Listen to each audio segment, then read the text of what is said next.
Trent Alexander-Arnold has been ruled out for a few weeks with a knee injury. Jota came off before half-time with that nasty-looking knee injury. Alison Becker will miss the game with a muscle injury. Nunez has gone off. Curtis Jones went off injured as well, didn't he? Liverpool is in trouble, and it's not a coincidence. Since Jurgen Klopp joined, Liverpool has become known as a club whose players are often injured. These injuries prevented Liverpool from winning important matches more than once, but it's happening again and on a whole other level.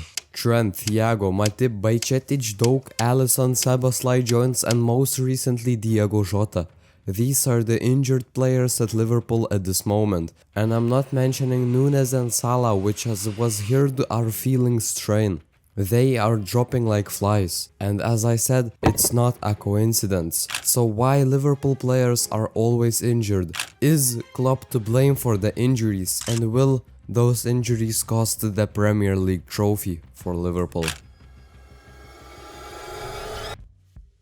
When Jurgen Klopp's Borussia Dortmund took European football by storm, it was with a brand of high pressure, high intensity and exciting football known as gegenpressing. The idea of this tactic is that as soon as the team loses the ball, they need to press immediately to regain possession and counterattack. As Klopp said, no playmaker in the world can be as good as a good counter-pressing situation. This tactic gave the club a lot. In 2018, Liverpool reached the Champions League final for the second consecutive year after producing an iconic 4-0 comeback win over Barcelona. They won Champions League, Premier League and became one of the best teams in the world with this tactic. But that tactic also took away a lot. You see, the aim of gegenpressing is for multiple players to quickly close down the player in possession of the ball, preventing him from playing it further to the opponent. And to accomplish this high pressure, you need to be able to run fast and a lot. It requires a lot of strength, energy and stamina from the players. The worst thing is that the players play like this for the whole 90 minutes. It doesn't take a genius to work out that the more you push your body, the more likely it is to break down. With all this high intensity running, injuries happen more frequently, especially when asked to do it for the whole 90 minutes. And those injuries started earlier than anyone would expect.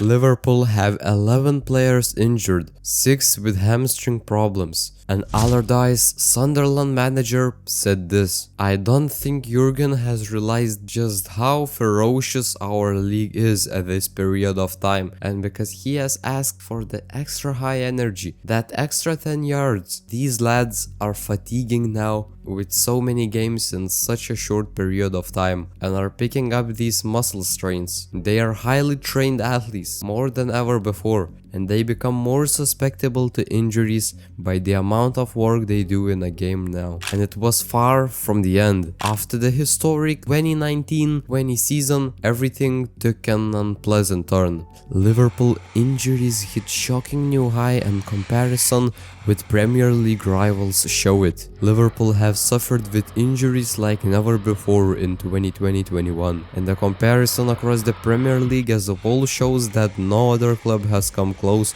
to their issues. The Reds' 3 senior centre backs have all been out for several months, while Jordan Henderson and Gallagher haven't been available since February. Divock Origi was injured in March, and 4 new players transferred to the treatment room this weekend: Ben Davies, Ozan Kabak, Naby Keita and James Milner. If James Milner is injured, it's a sign that something isn't right. There have only been 11 matches in which they've had fewer than 6 men unavailable. For exactly half of their fixtures, Klopp has been without at least 7 players. Surprisingly, the team's early form was great. They even broke the club record for longest unbeaten run at home in the league. However, in the long run, injuries and instability hindered Liverpool from contending for the most important trophies.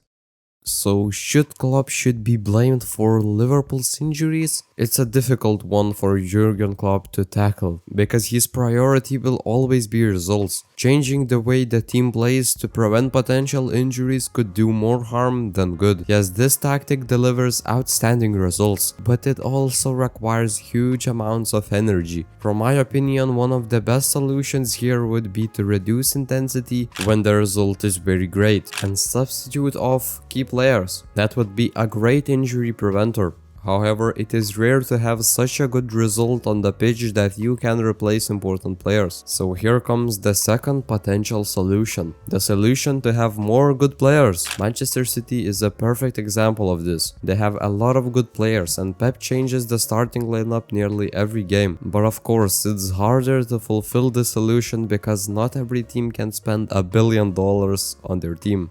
So as we can see, there is nothing much that Klopp can change right now, but the most important and frightening question still remains unanswered for Liverpool fans. Will these injuries cost them the Premier League trophy? Liverpool is demonstrating a good form. They are still on top of the league, but with fewer and fewer healthy players in the squad and with Manchester City and Arsenal breathing down their necks, it will be challenging for them to stay on top of the league. Let's hope that the tactic that made Liverpool in previous seasons would not break in this season.